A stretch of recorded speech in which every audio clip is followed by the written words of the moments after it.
stole $200 million from ordinary Americans, teachers, nurses, retired couples who had spent decades saving carefully.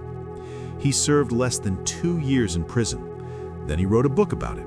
Then Hollywood made him a celebrity, and the people he robbed, still waiting for their money back. This is that story. In 1998, FBI agents raided the most powerful brokerage firm in New York. They walked past the Ferraris in the parking lot, past the office where someone had once paid a dwarf to be thrown at a target board during a company party, past the desk where a man had once snorted cocaine off a prostitute while his wife waited at home. They walked straight to the top floor, and they arrested the man responsible for all of it.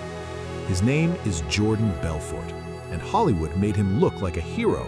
But here is the story they didn't show you, the real one, the one where real people lost everything, and the Wolf of Wall Street walked away smiling.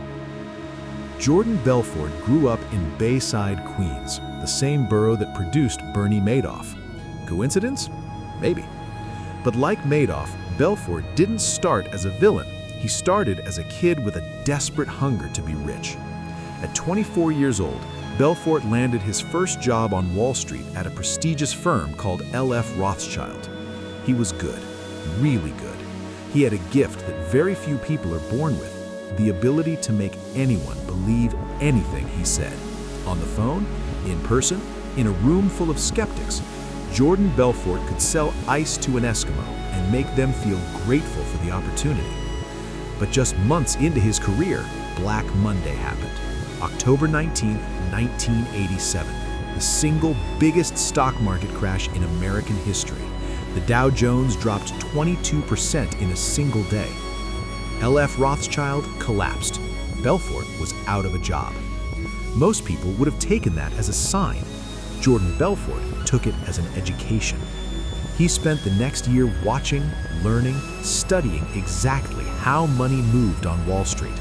And then, in 1989, he walked into a small brokerage firm in Long Island called Investor Center, and everything changed.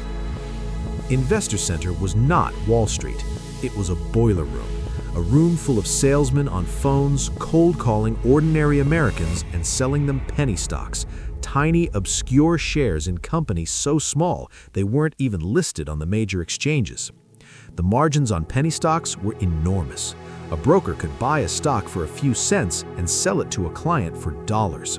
The profit went straight into the broker's pocket. The client almost always lost. Belfort looked at this operation and saw not a scam, but a blueprint. Within weeks, he was the top earner in the building.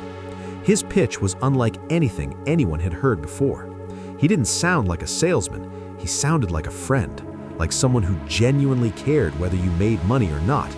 He called it the straight line system, a method of steering any conversation in a straight line from introduction to sale without the client ever feeling pushed. People didn't feel sold to, they felt chosen, and they handed over their money gladly.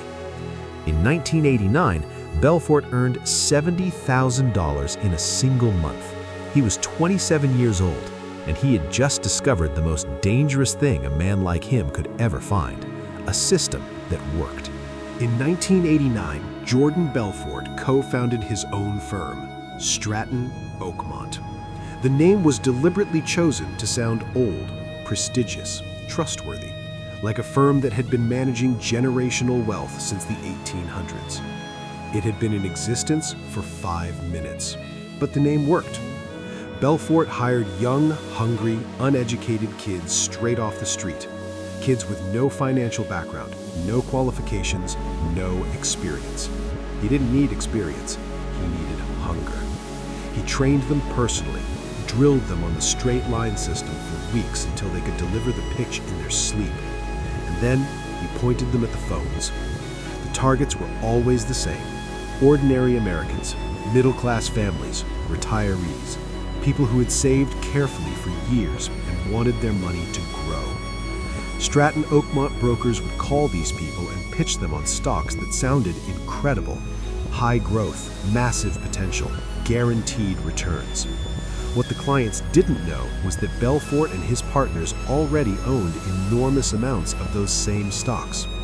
When clients bought in, the price went up. Belfort sold his shares at the peak. The price crashed, the client lost everything. This is called a pump and dump scheme, and Stratton Oakmont ran it on an industrial scale. At its peak, the firm had over 1,000 brokers operating out of a single building in Long Island. They were generating $50 million a month, and every single cent was built on fraud. Here is where the story becomes almost impossible to believe. Jordan Belfort didn't hide what he was doing with the money. He celebrated it. He bought a 167-foot yacht named after his second wife, Nadine, so large it had its own helicopter pad and submarine. He owned 5 homes simultaneously, a Ferrari, a Lamborghini, a helicopter he flew himself despite being regularly intoxicated. He threw parties at the office that have become the stuff of legend. Midgets thrown at target boards, marching bands hired to walk through the trading floor mid-session, cocaine, excess, chaos, every single day. But here is what the movie never made you feel. While Jordan Belfort was living like a Roman emperor, a retired teacher in Ohio was opening a letter telling her that her life savings were gone. A nurse in New Jersey was explaining to her husband that the money they had saved for 30 years had disappeared. A couple in Florida who had done everything right, worked hard, saved carefully, trusted the wrong person, were starting over at 65. $1 of every dollar Belfort spent on excess was a dollar stolen from someone who couldn't afford to lose it. But Jordan Belfort didn't think about that. He was too busy living. The FBI had been watching Stratton Oakmont since the early 1990s. Agent Gregory Coleman spent years quietly building the case. It wasn't easy. Belfort thought he was untouchable. He moved money through shell companies and Swiss bank accounts. He used intermediaries to hide the trail. He smuggled cash across borders in the luggage of associates. He opened fake accounts in the names of foreign nationals. He had constructed a financial maze designed to make the money disappear. He was wrong. In 1996, the walls started closing in. One by one, his associates started cooperating with the FBI.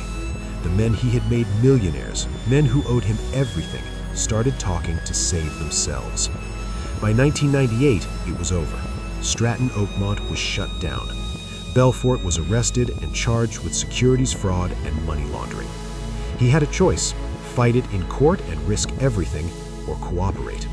Jordan Belfort cooperated. He gave the FBI everything: names, accounts, evidence against dozens of his own associates, and in exchange, he served 22 months in prison. 22 months. For stealing $200 million from thousands of ordinary Americans. 22 months. Here is the part of this story that should make you genuinely angry.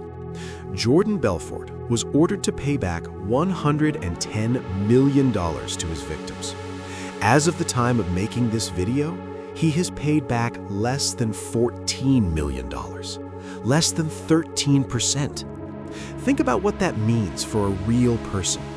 If you were one of his victims, a retired teacher who handed over $50,000, your share of what he has repaid would be less than $6,500 for your entire life savings, $6,500. And in that same period, Jordan Belfort was charging $30,000 per appearance on the motivational speaking circuit, teaching people sales techniques. The exact same techniques he used to steal $200 million from ordinary Americans. He made millions from the memoir, millions from the movie rights, millions from speaking. His victims? Still waiting.